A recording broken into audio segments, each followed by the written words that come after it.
Hi viewers, ಕರುನಾಡಕ ರುಚಿ ಕ್ರಿಯೇಷನ್ಸ್ಗೆ ಸ್ವಾಗತ. ನಾನಿವತ್ತು ಟೊಮೆಟೊ ಗೊಜ್ಜು ರೆಸಿಪಿನ ಶೇರ್ ಮಾಡ್ಕೊಳ್ತಾ ಇದ್ದೀನಿ. ಚಪಾತಿ ಅನ್ನಕ್ಕೆಲ್ಲ ಸೂಪರ್ ಆಗಿರುತ್ತೆ. ಹೇಗೆ ಮಾಡೋದು ಅಂತ ನೋಡೋಣ. ಸ್ಟವ್ ಮೇಲೆ ಒಂದು ಪ್ಯಾನ್ ಇಟ್ಕೊಂಡು ಸಣ್ಣ ಚಮಚದಲ್ಲಿ 3 ಚಮಚ ಆಗುವಷ್ಟು ಎಣ್ಣೆಯನ್ನು ಸೇರಿಸ್ಕೊಳ್ತಾ ಇದ್ದೀನಿ.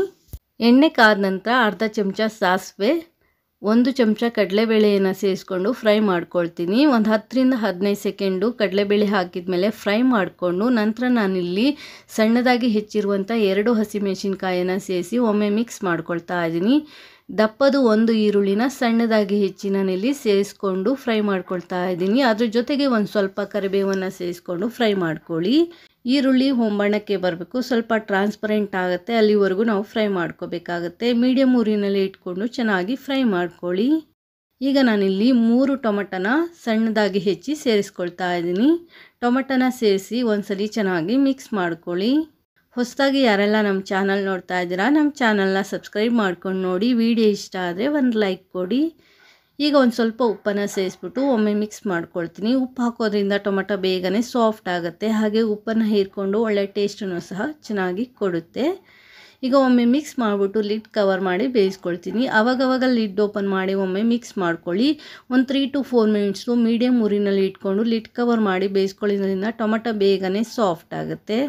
ಒಂದು 10 ನಿಮಿಷದಲ್ಲಿ ಈ ಟೊಮೆಟೊ ಗೊಜ್ಜನ್ನು ನಾವು ರೆಡಿ ಮಾಡ್ಕೊಬಿಡ್ಬೋದು.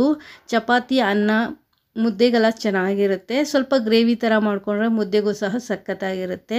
ಟೊಮೆಟೊ ಸಾಫ್ಟ್ ಆಗೋವರೆಗೂ ನಾವು ಬೇಯಿಸ್ಕೋಬೇಕಾಗುತ್ತೆ. ನಾನಿಲ್ಲಿ ನಾಟಿ ಟೊಮೆಟೊನ ತೆಗೆದುಕೊಂಡಿದ್ದೀನಿ. ನೀವು ಆಪಲ್ ಟೊಮೆಟೊ ಅಥವಾ ನಾಟಿ ಟೊಮೆಟೊ ಯಾವುದಾದ್ರೂ ಸೇರಿಸ್ಕೋಬಹುದು. ನಾನು ಟೊಮೆಟೊ ಸಾಫ್ಟ್ ಆಗೋವರೆಗೂ ಲಿಡ್ ಕವರ್ ಮಾಡಿನೇ ಬೇಯಿಸ್ಕೊಳ್ತಾ ಇದ್ದೀನಿ. ನೋಡಿ, ಇಲ್ಲಿವರೆಗೂ ಚೆನ್ನಾಗಿ ಬೇಯಿಸ್ಕೊಂಡ ನಂತರ ನಾನೀಗ ಇದಕ್ಕೆ ಮಸಾಲ ಪದಾರ್ಥಗಳನ್ನ ಸೇರಿಸ್ಕೊಳ್ತೀನಿ. ಒಂದು ಅರ್ಧ ಚಮಚ ರೆಡ್ ಚಿಲ್ಲಿ ಪೌಡರ್, ಸಣ್ಣ ಚಮಚದಲ್ಲಿ 1 ಚಮಚ ಧನಿಯಾ ಪೌಡರ್, ಒಂದು ಅರ್ಧ ಚಮಚ ಜೀರಿಗೆ ಪುಡಿ, 1/4 ಚಮಚ ಅರಿಶಿಣದ ಪುಡಿ, 1/4 ಚಮಚ ಗರಂ ಮಸಾಲ ಪೌಡರನ್ನು ಸೇರಿಸ್ಬಿಟ್ಟು ನಾನಿಲ್ಲಿ ಚೆನ್ನಾಗಿ ಮಿಕ್ಸ್ ಮಾಡ್ಕೊಳ್ತಾ ಇದ್ದೀನಿ. ಖಾರದ ಪುಡಿಯನ್ನು ನಿಮ್ಮ ಖಾರಕ್ಕೆ ಅನುಗುಣವಾಗಿ ಸೇರಿಸ್ಕೋಬೋದು. ನಾನು ಹಸಿಮೆಣಸಿನ್ಕಾಯಿ ಹಾಕಿರೋದ್ರಿಂದ ಅರ್ಧ ಚಮಚನೇ ಖಾರದ ಪುಡಿಯನ್ನು ಸೇರಿಸ್ಕೊಂಡು ಚೆನ್ನಾಗಿ ಮಿಕ್ಸ್ ಮಾಡ್ಕೊಳ್ತಾ ಇದ್ದೀನಿ. ಮಸಾಲ ಪದಾರ್ಥನ ಸೇರಿಸ್ಬೇಕಾದ್ರೆ ಫ್ಲೇಮನ್ನು ಫುಲ್ಲು ಲೋನಲ್ಲೇ ಇಟ್ಕೊಂಡು ಚೆನ್ನಾಗಿ ಫ್ರೈ ಮಾಡ್ಕೊಳ್ಳಿ. ಎಣ್ಣೆ ಬಿಡುತ್ತೆ, ಅಲ್ಲಿವರೆಗೂ ಚೆನ್ನಾಗಿ ನಾವು ಫ್ರೈ ಮಾಡ್ಕೋಬೇಕಾಗುತ್ತೆ. ನಂತರ ನಾನಿಲ್ಲಿ ನೀರನ್ನು ಸೇರಿಸ್ಕೊಳ್ತಾ ಇದ್ದೀನಿ. ನಿಮಗೆ ಗ್ರೇವಿಯ ತಿಕ್ನೆಸ್ಸು ಅಥವಾ ಗೊಜ್ಜಿನ ತಿಕ್ನೆಸ್ಸು ಯಾವ ರೀತಿ ಬೇಕು ಅಂತ ನೋಡಿಕೊಂಡು ನೀರನ್ನು ಸೇರಿಸ್ಕೋಬೇಕಾಗುತ್ತೆ.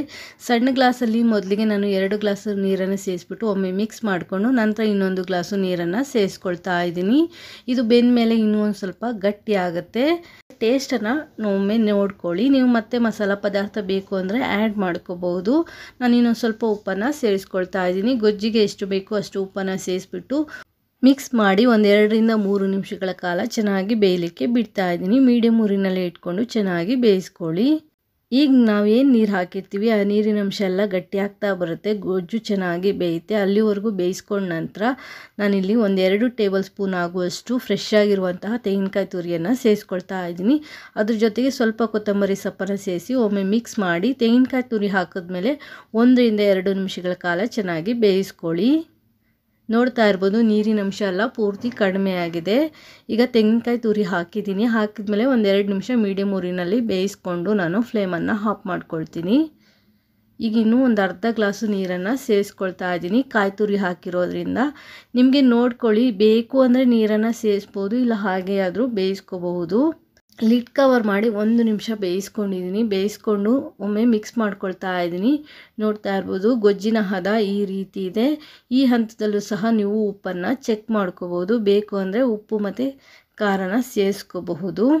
ಈಗ 1 ನಿಮಿಷ ಚೆನ್ನಾಗಿ ಬೆಂದಿದೆ. ಈಗ ಫ್ಲೇಮನ್ನು ಆಫ್ ಮಾಡಿಬಿಟ್ಟು ನಾನು ಸರ್ವ್ ಮಾಡ್ತೀನಿ. ನಾನಿಲ್ಲಿ ಚಪಾತಿಗೋಸ್ಕರ ಈ ಟೊಮೆಟೊ ಗೊಜ್ಜನ್ನು ಮಾಡ್ಕೊಂಡಿದ್ದೆ. ಅನ್ನಕ್ಕೂ ಸಹ ಸಖತ್ತಾಗಿರುತ್ತೆ.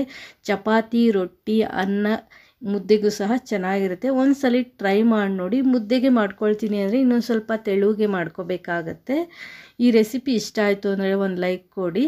ಹೊಸದಾಗಿ ಚಾನಲ್ ನೋಡೋರು ಚಾನಲ್ನ ಸಬ್ಸ್ಕ್ರೈಬ್ ಮಾಡಿಕೊಂಡು ನೋಡಿ. Thanks for watching this video. Take care.